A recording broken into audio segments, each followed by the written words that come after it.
Hi guys, it's Michelle, and today's video is going to be yet another TikTok conspiracy theories video for you guys. I am so happy that I can still do these videos.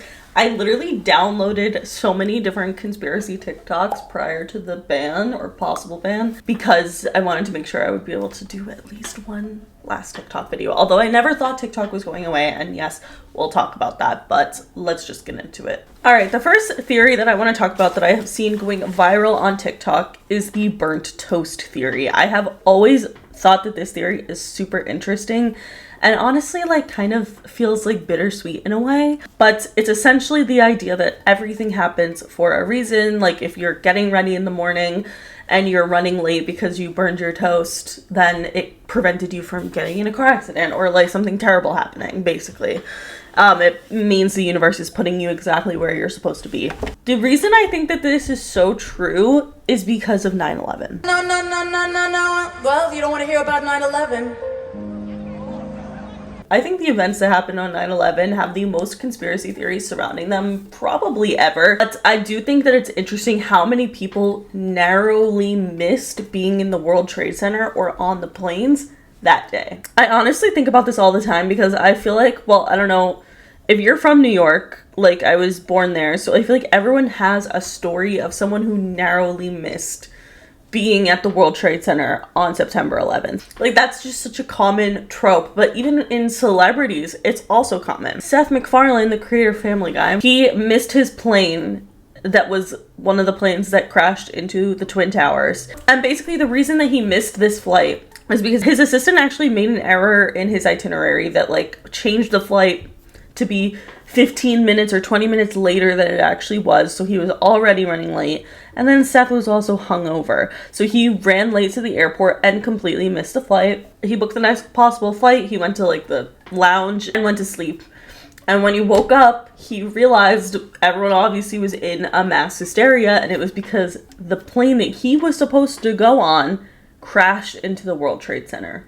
And I just think that that is such a crazy story. Not only that, but Mark Wahlberg was also supposed to be on that flight, but ended up changing his flight last minute. And I just think that that is so interesting that there were supposed to be so many celebrities who just narrowly missed 9/11. Michael Jackson as well was supposed to be at the World Trade Center in a meeting that day. And he ended up missing the meeting and sleeping through it because he was up all night talking on the phone to his mom. So it's just interesting to me that these people were essentially like supposed to be probably dead. I mean, at least Mark Wahlberg and Seth MacFarlane for sure. And they just like so narrowly missed, like missing a flight. Like, I mean, I guess it can happen at any time, but I just think it's really interesting. And I want to hear your guys' thoughts on the burnt toast theory because I have always thought that this was such a true concept, especially again in regards to 9/11, because I feel like as a child, I always grew up hearing stories about how, oh, this person missed their train that morning, this person slept in, this person got a phone call that made them late. Like so many different instances of people just, again, so slightly missing the tragic events of 9/11 that saved their life. And it's just really interesting to me. I want to hear your guys' thoughts on this because it's an interesting theory nonetheless. This ex-Pentagon official has basically proved that aliens are real and UFOs exist and the government is lying to us. We are absolutely not alone in the universe. And I know these things are real because I was asked to investigate UFO incursions into controlled U.S. airspace by the Pentagon. These videos here, there's no question what you're seeing. And there's more videos like this that you've been exposed to. Oh, yeah, but they're classified because there's a lot of people that don't want us talking about this. There were real things that we were encountering over controlled U.S. airspace by an unknown technology that frankly could outperform anything that we had in our inventory. And there was a big national security issue because there's potential for these things to be interfering with our nuclear equities. There's evidence to suggest that they turned on the nuclear facilities in Russia, right? Yeah, that's a big deal. But has there ever been anyone sent to jail because they've spoken about this subject matter? Worse, my life has been threatened many times. I'm taking huge risks, but I think we deserve the truth. So let's go.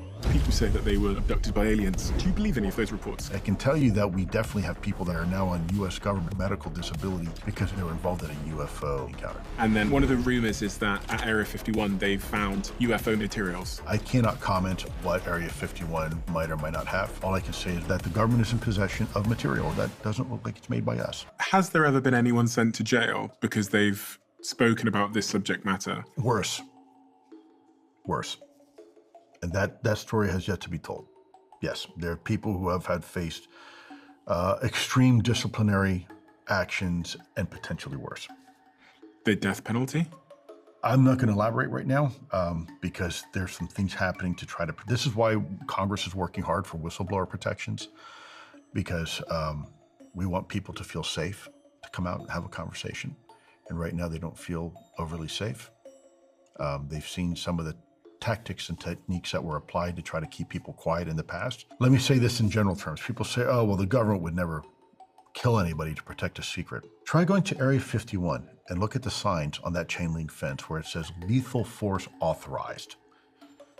You cross that fence and they can kill you dead. Okay, so the government can, under certain extreme cases, under certain extreme situations and conditions, they can do whatever they need to do to protect national security, and they will. Which department is that? I cannot go into that conversation, unfortunately. Because people think of it as maybe the CIA or something, but I can't elaborate, unfortunately. That man is Luis Elizondo, and he worked with the Office of Undersecretary of Defense for Intelligence in the Pentagon. So he worked for the government, learned and was working on all of this UFO alien stuff, and he basically says the government is lying to us, which is just, fun to hear. Obviously, who doesn't want to hear that? But I agree full-heartedly, and the reason I've never really gotten that into talking about UFOs and aliens and stuff is because it genuinely freaks me out. I think it would be very stupid and obviously rare for us to be the anomaly here, and no other creatures or any other form of life exists. That's kind of naive to think, in my opinion, to think there are no aliens. So it's just why haven't they presented themselves? What's the tea? But according to this guy, they have, and UFOs are legit. And I do think that this always brings me back to the Berkshire UFO sighting. I think this is one of the weirdest things that has happened in history. This is so strange, and nobody can really explain it other than that it was a fucking UFO. So basically, on an evening of September 1st, 1969, several residents of Berkshire County, Massachusetts, reported seeing strange lights in the sky. There was a whole documentary on this, actually, and I found it to be so freaking interesting because there were so many different accounts from people who never knew each other, just happened to live in the same county, experiencing the exact same thing on the same night. What are the odds? I don't know. But I saw this documentary, it was on Unsolved Mysteries on Netflix, and it was just basically this entire period that just proves that aliens are real. Let's just put it in short, basically. There were several different people across the area who experienced a UFO, all described the same way, a light sphere that was hovering. But multiple people in the area actually claim to have been abducted by aliens, which, what the hell? One of the weirdest stories to me is definitely of a 9-year-old boy named Tom Reed who was riding in the backseat of his car on the way home from his family's restaurant. His mother was driving, his grandma was sitting in the passenger seat, and then all of a sudden a bright light appeared followed by an orange sphere, and the air pressure changed, and it was just a very bizarre feeling. He described it as feeling like the entire car was underwater. The entire family went unconscious and then awoke hours later, not knowing what had happened and feeling like no time had passed. The ignition was off, and what was the weirdest thing is that his grandmother was now sitting in the driver's seat, and his grandma didn't drive. So what the fuck do you mean by that? So he believes to this day that him and his family were abducted by aliens and then just placed back and had their memories wiped. I don't like this. I don't like this because, it feels to me kind of like reincarnation, where it's a theory I don't necessarily want to be true. The thought of perpetually living multiple lives sounds rough. And then also the concept of, alien invasion and being abducted by aliens, not so fun. I'd rather not do that. But the thing that brings them together for me is that they have so much actual evidence as opposed to many other conspiracy theories. And I don't like that because I'd rather that not be the case. But how else do you explain that? I guess you could just say people are lying, and I don't like when that's the only explanation. So do I think aliens are real? Yes. Am I going to continue to ignore it?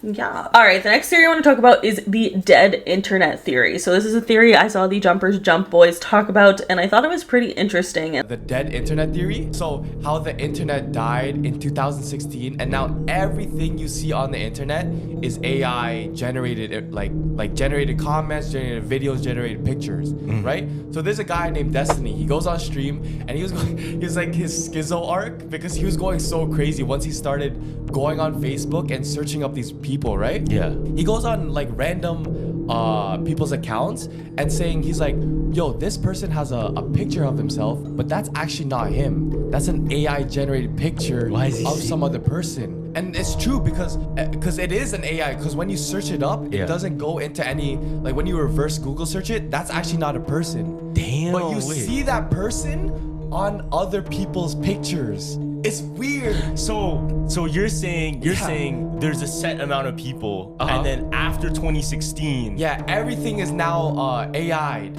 everything is just generated by the simulation. So like how you said now we're already here. Yeah. Now we've been doing, like, they've been having this in motion, and now we actually are here. Essentially, it's the idea that the internet as we know it died in 2016, and that now basically everything that we interact with is heavily manipulated and an artificial version of the original internet. Basically, it's saying like we're all AI characters, or all the creators you watch are AI. I don't think that this is true necessarily, but there's like another part of this theory I think is interesting that we'll talk about in a second. But basically, I guess it would mean that all of the creators that you watched that didn't exist before 2016, like, are not real. Don't love that. This specific TikToker talked about how her mom just completely believed an AI video. My mom was showing me this Facebook video she saw today, and I was like watching this, I was like, this is AI, like this is so clearly fake. And she was like, no, this is real. Let me tell you the premise of the video. 100 poodles doing yoga in China, standing in a line of like 20. They're all like brown, white, or black poodles with the exact same haircut, all turned to the side like this at the same time. They step to the right, step to the left, and I was like, this is not real. And she was like, no, it is real. There's people in the video. And I was like, they can do AI videos of people now. So then I showed my dad. My dad has worked in IT for 20 years. So I showed him the video, and I was like, this is AI, right? Like, this is your area of expertise. He sees the video and goes like, no, this is real. And I was like, it's not real. And he was like, no, they can't make AI videos yet. And I was like, yes, they can. They already have. How do you make 100 dogs do yoga? And he was like, no, they just train them really well. Like, they just give them lots of treats. So if you're wondering how Facebook is, that's how it is. First of all, it cracked me up because I was like, girl, your mom, I can't. And second of all, that freaks me out because I think there are a lot of AI generated videos that you wouldn't even believe were actually AI generated, and that is scary. Although the people of Facebook, I gotta remember to edit this out of like my Facebook because I upload my videos on Facebook.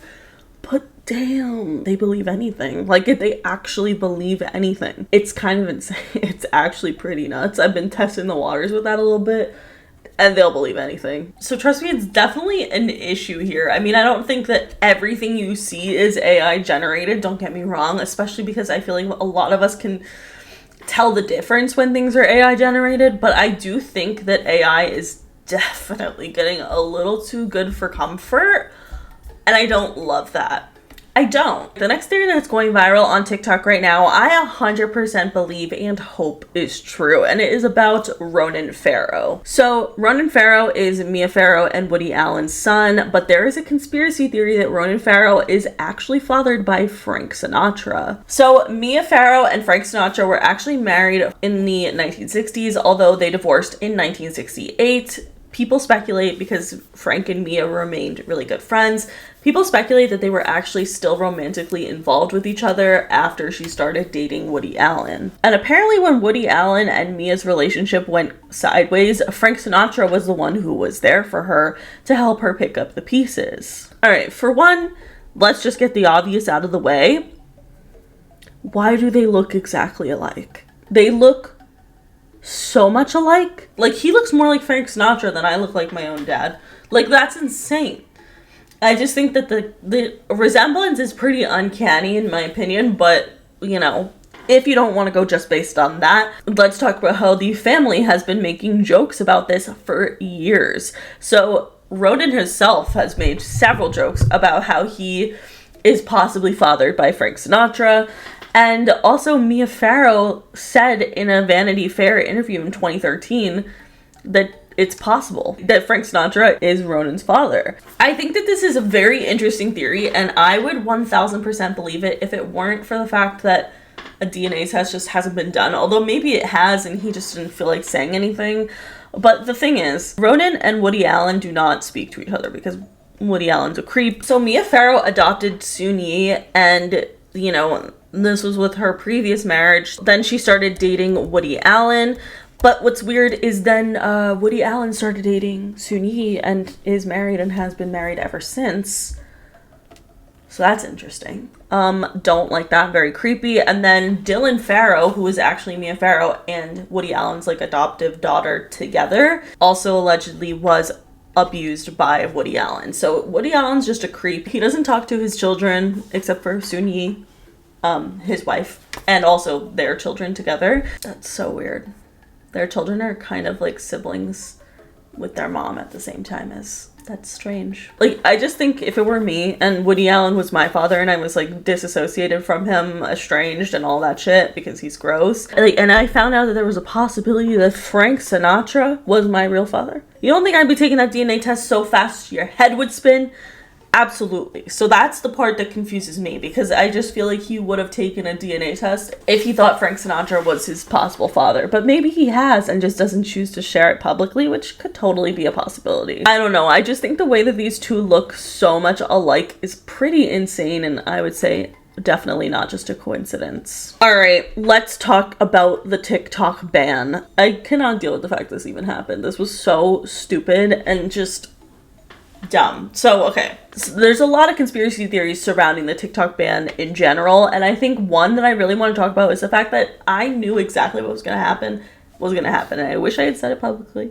So you can believe me if you want. Like, I literally have been saying for the past, like, month that TikTok was going to get banned, and then Trump was going to bring it back and act like he was a whole redemption arc, and he could be like, I brought TikTok back so you guys can't be mad at me.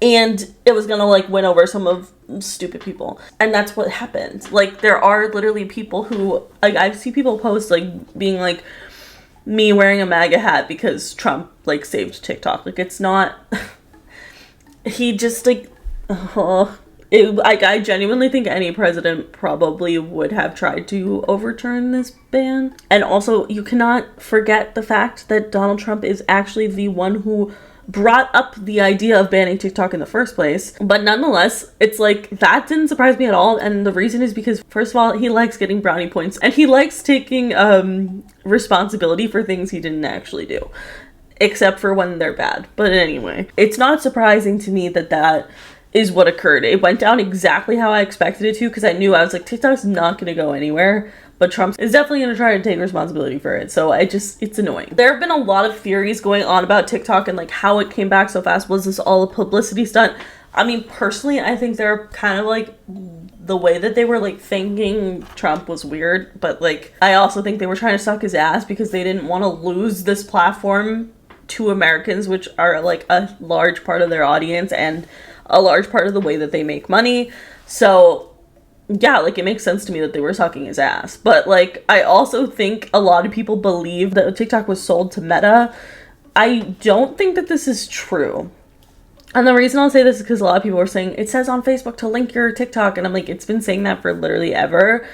I just don't think that that happened, because I don't think that they sold TikTok in general, because I don't think that that's what, like, if that was the case, he would have, like, would have done that before even having to go through all of this work, all of this effort. I think he would have probably considered selling to a US company prior. And as for what's going to happen in the future, I'm not really sure. I think we're probably going to face some of the same issues, which is annoying. But there have been like a lot of theories, because I guess show's profile no longer says CEO of TikTok, it just says TikTok. But that theory's actually been debunked, because it never said CEO of TikTok. There's screenshots from throughout the years of it saying just TikTok. And so he has also said that he is still the CEO. And I don't know. I want to hear your guys' thoughts on what you think this whole ban is really about. I do think for sure it's a level of censorship in the US. Like, I do not think at all that they care about, like, national security. That's just bullshit. This is amazing, and you're gonna have to park aside your feelings about China. Obviously, I agree with the fact that China is a threat, but I also kind of think America and our deep state and the CIA is the bigger threat. The homeland threat seems a little bit bigger, the domestic threat, than the foreign threat at this moment. Okay, so what am I speaking about?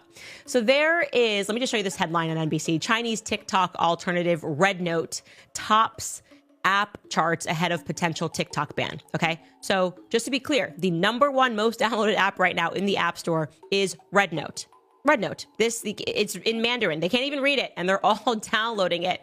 So I'm gonna give you the backstory of the TikTok ban. Initially, when Trump got into office, he essentially was very tough on China. And in 2020, he said, we've got to do something about China. They're stealing all of our data. You know, he was doing the America first. We're also going to be tough on tariffs, et cetera, et cetera. And in August of 2020, he tried to ban TikTok via executive order. And it didn't work. There was tons of resistance, people saying that it would be a violation of free speech. This can't happen, blah, blah, blah, blah. Then, of course, October 7th happened, and TikTok was incredibly pro-Palestine, okay, to the point that they began censoring the word Palestine, and the ADL, the Anti-Defamation League, which is really just the Anti-Free Speech League, and the Smear and the Slander League, decided that they needed to now step in. Forget you thinking your president has power. We, the ADL, our lobby, AIPAC, we're going to get this done now because we don't like that Gen Z is anti-Israel. They're not allowed to have those thoughts. So incredibly, if you don't remember this, Jonathan Greenblatt, who is the head of the ADL, got caught on audio discussing how Gen Z was problematic and they needed to do something immediately. So this is in March of last year. Listen to what he says. But I also want to point out that we have a major generational problem. All the polling I've seen, ADL's polling, ICC's polling, independent polling, suggests this is not a left-right gap, folks. The issue in the United States in support for Israel is not left and right. It is young and old. And the numbers of young people who think that Hamas's, massacre was justified is shockingly and terrifyingly high. And so we really have a TikTok problem, a Gen Z problem, that our community needs to put the same brains that gave us Taglit, the same brains that gave us all these other amazing innovations, need to put our energy toward this, like, fast. Because again, like, we've been chasing this left-right divide. It's the wrong game. And he's not lying. It was very clear. I think something like 90% of the posts were pro-Palestinian, and it was because they were able to see videos for the first time. It's the first generation that can actually see videos, not just read about it in the New York Times or read about it in the Guardian. They are actually able to see what is happening in Gaza, and they firmly decided that we are not going to support this. And so the ADL got involved. Israel counted its win and said, we have gotten a handle on, I showed you on a prior episode, we've gotten a handle now on TikTok and on Instagram. And then the kids got smart and started using watermelons instead of, because they couldn't say Palestine or get any views and things were getting banned, they started using watermelon signs, okay? But then very quickly, Congress passed an act. Forget the president in 2020. They were like, oh, yes, no, TikTok must immediately be banned. Now we got to get rid of this or it must sell. And that date is now coming up. And so the TikTokers are going, we are not with this. You are not going to censor our speech. We are not okay with you selling it to somebody that's going to censor our speech. And so what they have started doing is downloading Red Note. And basically, this is just China's TikTok. Like, I just don't think that TikTok is really a national security risk. Especially when you think of all the things that are actually affecting our country as it's happening, like gun laws. Why are those not? Like, I just don't think it makes a lot of sense to really hone in and focus on an app that is, like, first of all, bringing so many people money. Like, small businesses significantly would have been very hardly impacted by the TikTok ban. So I just think it was a kind of form of censorship because A lot of people don't like that TikTok kind of spreads information so quickly. TikTok definitely pushes the boundaries and questions things, which is something I've always liked about TikTok, which is why I like doing these videos. I will say, however, a lot of people claim that since the TikTok ban like happened, because it was banned here for like 10 hours, and everyone claims that when it came back, they felt like their For You page was different and something was just off. I personally didn't feel that, but I want to hear your guys' like opinions on it, because I know a lot of people claim that their For You page was super different. Mine personally wasn't. Like, I was still seeing people talk badly about Trump. I was still seeing people talk badly about the TikTok ban. I wasn't really seeing any of this like negative like narrative be suppressed, in my opinion, but I want to hear if you guys experienced that. But this TikTok, however, I found to be kind of interesting, and I don't like it. No, you guys, this is so scary. So I just saw this post about places that you know who can't visit because he's a felon. Not places, but like full countries that he cannot visit because he's a felon. I went to go send this to my husband, and it says sharing is limited to one chat at a time. This is to help limit the spread of potentially harmful content. Oh, so you're telling me that I don't even have control over who I send videos to now? I'm sorry, what did they do when the shutdown happened? This is terrible. Like, this is so scary on so many levels, not to mention all the other things that are being banned right now or shut down or closed. But like, we are 1,000% being censored. At this point, I feel like I don't even feel safe on this app. And so now I'm wondering if there's anywhere to go, or if I need to just honestly get off social media for the time being, for the foreseeable future, until things change, because this is fucking scary. That's where we kind of cross a line where we don't like it. Like, I don't, something about that just feels off. I don't know. I didn't really think much of the conspiracy behind the TikTok ban, it really, until it happened and people started coming back saying that something felt off, and I was like, damn, is something off? Like, I don't know, shit. I want to hear your guys' thoughts and your guys' experience, because it seems like for a lot of people something is wrong, so let us know. But anyway, that is it for today's video. If you guys liked it, please give it a big thumbs up. Let me know in the comments below what you guys think of these conspiracy theories. But that is it. Make sure you follow me on Twitter, TikTok, and Instagram, and subscribe for new videos every week, and I'll see you guys later. Bye.